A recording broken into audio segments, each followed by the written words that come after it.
هادی این استاد ادبیات حسابی اعصابم خورد کرده.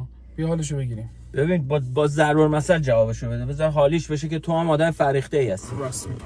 بگو هر چی به ذهنت ببین بگو برو گهواره داگور دانش بجوی. خیلی خوبه.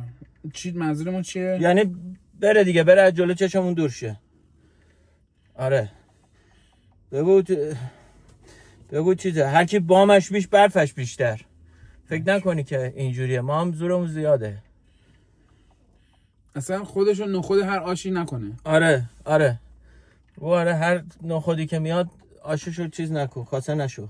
اصلا اون که تو جیک جیک مستونش بود فکر زمستونش نبود دیگه. اگه بود که اینجوری جواب نمیداد. داره جواب میده. گاو پیشونی سفید شده. آره دیگه، موهاش هم ریخته. گاو پیشونی سفید. عقده‌ای. اصلا درخت هر چی افتاده تر پیرتر. داره حرف بد میزنه. نه بگو یا اینوری یا اونوری ها. میگم تکلیفتو با خودت مشخص کن. دقیقاً. یا پشت حقی یا حق علیه باطل. بله. فکر کردی.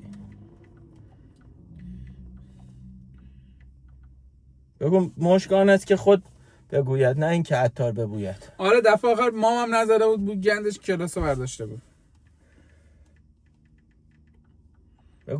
بگو نشستم به در نگاه میکنم، دریچه آه میکشد.